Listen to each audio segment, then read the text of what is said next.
Hello and welcome to Studio Made. My name is Maurice Carmelli, and in this video I'm going to show my method for making a floating frame for one of my paintings, and I'll be using this stuff, which is Peruvian walnut, and I'll be showing how to finish it in French polish.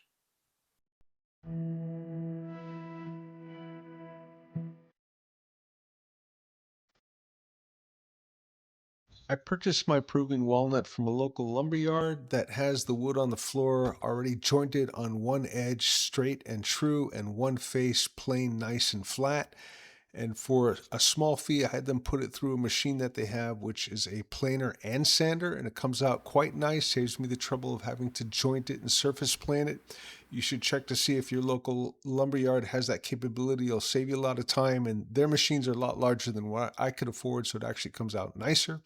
What you're seeing here is I decided to make the frame 2.5 inches deep, or I'm cutting it slightly bigger because I'm going to hand plane it after it's assembled, and I'm just ripping it down and preparing it to cut into miters. Before going on to cut the miters, I decided to cut a wide rabbet on the inside portion of the frame material. This will be where I set a ledger that will block your view to the back of the frame, and this makes installing that ledger a lot easier. The setup that I'm using on the table saw here is the same setup I use for a lot of different jigs and functions on the table saw. Most people have a saddle that fits over the table saw fence. I find this one a lot easier, and all I did is attach a piece of 1/4 inch MDF and drive the blade up into it, so the rabbet's only about a 1/16 of an inch or a little bit larger. Okay, right before I'm going to cut the miters, I'm going over the boards with a coffin smoother, which is a hand plane, a smoothing hand plane. It's really not too hard to do once you learn how to sharpen the irons. Of course, not necessary if you don't know how to do it, but trust me, if you learn to sharpen the irons and play with it a while, practice, it's actually not that hard and actually leaves a beautiful finish. I'll be going over it one time again with a smoother. After I put the feather splines in, I'll be planing them smooth again, but this is a good step because as you get closer to the finish, you don't want to be changing the board widths too much. The coffin smoother actually, or any smoothing plane, actually removes very little wood. It looks like the shavings are thick, but they're far thinner than a sheet of wood, and it leaves a beautiful surface. I do my cuts usually on the miter saw, sometimes the table saw, but I no longer try to get them really accurate. Even with a sharp blade and a careful setup, I find it easier to get it close and to clean it up on a shooting board. It's actually far less time spent getting really accurate miters that are truly 45 and 90. So here what you see is a miter saw that doesn't have the compound cut capability. They seem to make more accurate miter cuts. I probably could go 4 inches deep on this, but I rarely ever do a frame more than maybe 3 inches. And from here I'm going to go on to the shooting boards, which you'll see next. For perfecting the miters, I use a simple tool that's been around for a long time. It's called a shooting board. I have numerous ones for cutting at a right angle, ones for cutting miters that are more vertical. And this one that I'm using here is one where you're laying the board down because it's longer than the width of the plane.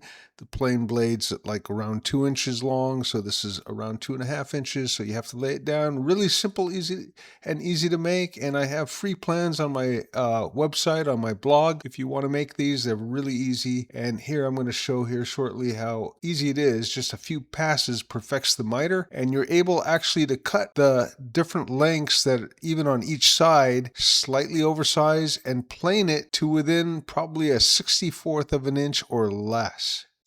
I now cut all 4 sides of the frame close, and I'm going to perfect them with an accurate miter and perfect 90 and to the right size on the shooting board. I'm using my Miller's Fall. I think it's a 14. It's equivalent to the Stanley number 5. Any good sharp plane with a wide blade will work. You have lateral adjustment, so you can actually adjust that miter slightly less, slightly more, whatever you feel like, and you can get that miter not just right on. The wood's almost polished if the iron is really sharp. So I just come in real close and I sneak up on it, and as you see here, I first tested it and then I start shooting the miters, and it doesn't take very long. Actually, it's a lot easier than trying to set it up right on a saw and having some tear out or having some weird marks off the blade for some reason or something moved. Hand tools allow you to sneak up on things and get them really accurate, and it's not that hard actually. So I think you should try it. If you haven't, you should give it a try. Find yourself a hand plane. Used ones are fairly inexpensive and they're easy to bring up to where they're useful and working really well. Doesn't take that long. There's a lot of videos out there on it. Now I'm ready for glue up, and I'm gluing it up actually on my glass slab that I use for grinding paint. Any flat, nice, clean surface will work. And I checked it just beforehand. You can see me pulling out the painting just to make sure I like the spacing around the painting. Now, I ran out of the darker brown glue that Type Bond sells, so I'm going around the 3 edges that are visible from the side, the top, and the back with a paint marker, or a stain marker would work. This way, if the glue doesn't dry dark enough, it still looks dark in the miter. And then I put a thin coat of glue on first. I thin it with water and let it absorb a little bit into the end grain. And then I put thick glue on. And then I'm using one of these inexpensive bend clamps. They work great for this. The ones that are metal instead of the fabric, they're even better. And when you get larger, that's pretty much what you want, or you want to double these up. But these actually work great as long as you make sure the miters are spot on and check for 90 with a good square, and then go ahead and check across the diagonals, and then you leave it. Sometimes you can leave it for a few hours, but I'm probably going to leave this for at least half a day to dry. Okay, so here I'm using my jig for cutting feather splines that attaches to my fence fixture on the table saw, and it makes cutting splines really easy. It'll cut them the thickness of the blade, which is 1/8 of an inch. And the splines that I'm putting in the frame are made from zebra wood, and the zebra wood, I couldn't plane it thin enough on my surface planer without getting some tear out. So I had to end up planing it to the right thickness with a hand planer, which was pretty easy to do actually. It's a hard wood, but it planes easy. And then I cut the splines and glued them in and set them into the cuts, the kerf cuts in the frame, and waited for it to dry so I can flush cut them. Now you see me flush cutting them, and afterwards I took it over to the workbench and I planed them flush carefully, and I planed across everything very lightly and then sanded it so it was ready for the next step. Okay, here you see me gluing in the ledger strips. I cut these off camera. They're just small strips, 1 by 1 square, or I think 3/4 by 1 inch is the dimensions, and they glue into the rabbet. And I cut these close, and then I fit them using the 2 different shooting boards so they fit in pretty easy. Glued them in, that's all it took. Glue and the pressure in the miters, you don't really need to clamp to do this. You could glue this into the rabbet beforehand. The problem is when you lay it down into the shooting board, if it's wider than your plane iron, you can't fit them nicely, and that's why you do it like this. It's pretty easy to do, as you could see. It didn't take that long.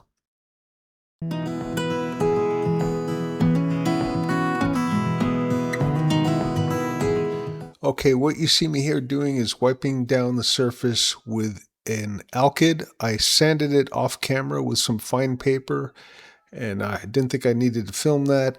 And this is a mixture of quick gold size, some walnut oil, and some odorless mineral spirits. I wiped it down a couple times. I also put a transparent brown oil paint called hematite into it, wiped it down again, and then I let it dry overnight.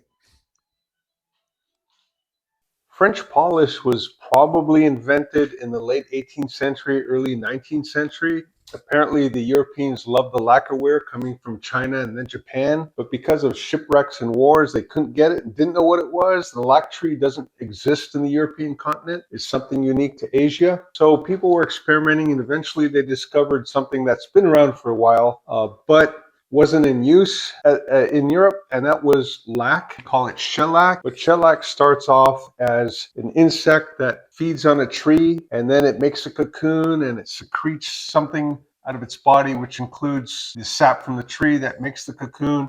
That's processed into multiple things, starting with seed lac, button lac, garnet, and then shellac, because it's broken into little flakes or shells, and then into de-wax forms, and other things come out of it. It's a very useful item, been around for a long time. The process is very simple.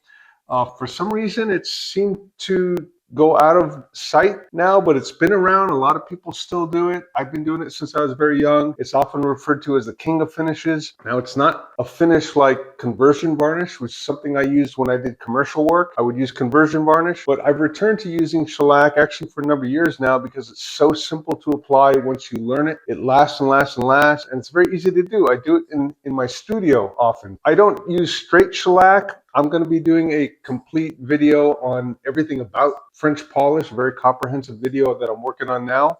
I put a lot of other things into it. One of the things I add to my shellac mixture is gum benzoin or gum benjamin. And in the gum benjamin tree, vanillin is naturally occurring in it. That's the same chemical substance that occurs in the vanilla bean. So my living room smells like candy. It's not very toxic. You're not using that much denatured alcohol. It's pretty easy to do once you learn it. I use it for everything. So everything you see here, you can tint it black. That's called black polish. This is a floater frame that is black French polish. Typically, orange shellac is called French polish. Button lac, when used, is called button polish. Tinted black was called black polish, etc., etc. But the process of applying it is French polishing. And it was often done on mahogany. That's what this is. Gouache watercolor I did. And I made this frame out of mahogany. Not a floater frame, but it's a beautiful finish for that. I recently restored this screw arm plow plane, and it's boxwood. And what you see on here didn't come like this. That's French polish. This was made before I was born. My father made this walnut. I haven't French polished this in many years. It retains this kind of sheen and finish. And all these items, including these mallets that I made, handles, my tool handles I make out of wood and then French polish them. They're nice to hold. And what you see me surfacing the Peruvian walnut is this. I purchased this recently as called a coffin smoother plane. And the mallet you see me using, I made in French polish, and this I restored in French polish because it's also nice to hold. And including this drapery, this for holding backdrops when I paint models. And back behind me, the easel that's behind me I made, and I French polished that as well. This is a wonderful method to learn to use. It's fairly inexpensive, very easy to do, and once you learn to do it, you might, like me, get a little bit addicted and want to French polish everything. Now I'm going to start the process, the building process, and I'll move the camera in, and I'll slow down on some parts, and I'll cut through fast on other parts, and explain what I'm doing, and explain the three methods, from the very simple method to the most time-consuming, tedious method. Not super tedious, but many, many layers. So all of them look beautiful, and all of them are easy to do once you learn it. So let me move the camera in. I'll first do a shot of all these things so you can see what a beautiful technique French polish is, and then we'll move on to doing the frame.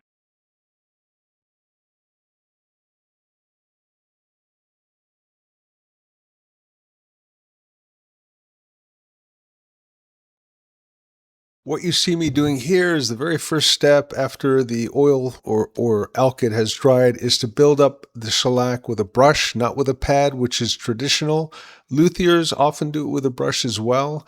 You're able to build up the surface, but by using 1 or 1.5 pound cut shellac, it doesn't build up any thick layer. It's quite thin and not even noticeable if there is a run. So I build it up maybe 3 times, and then I take real fine sandpaper, like 400 grit, that's a little bit worn. I sand it down carefully, and I build it up again. And I do this several times till I'm ready to start patting it and do the French polish process itself.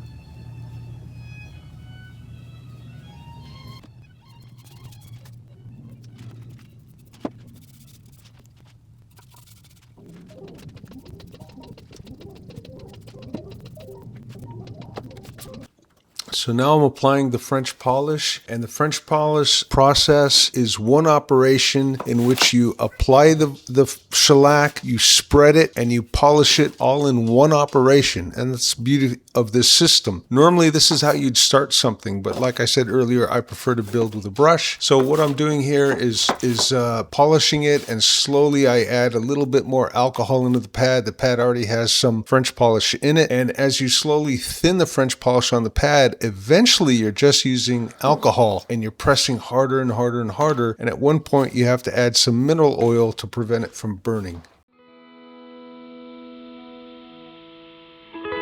On the clock, second hand, I make the whole round. Why you still stand on the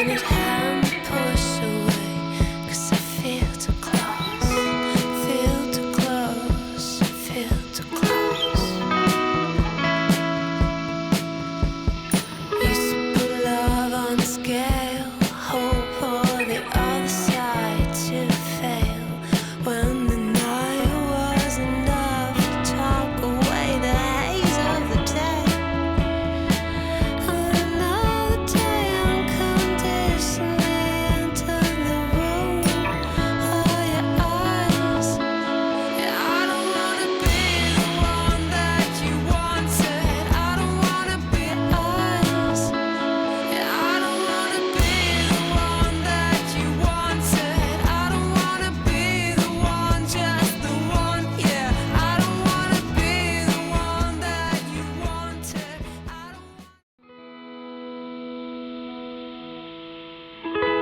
I'm the clock, second hand, that make the whole round. While you still stand on the minute hand, push away, 'cause I feel too close, feel too close, feel too close. Used to put love on scale, hope for the other side to fail. When the night was enough to talk away the haze of the day. On another day, unconditionally enter the room of your eyes. Yeah, I don't wanna be the one that you wanted. I don't wanna be the one, just the one. Yeah, I don't wanna be the one that you wanted. I don't wanna be the one, just the one. Yeah, contact software, giving me the look. Contact software. Okay, well, there she is, all done. I call this one After Seed. It's a study I did for a larger work. This is Southern California, Menifee, and all ready to hang. Well, I hope you enjoyed this video, and I hope that you found everything I showed useful. Maybe you'll give French polish a try. Maybe you'll try using shooting boards and hand planes to make your frames. I think you'll find it far easier than you might think. But if you think I left something out, if you have a question, if you want to leave a comment, please do so. I'll try to respond to every comment. And while you're at it, share, like, subscribe, and I'll see you next time on Studio Made.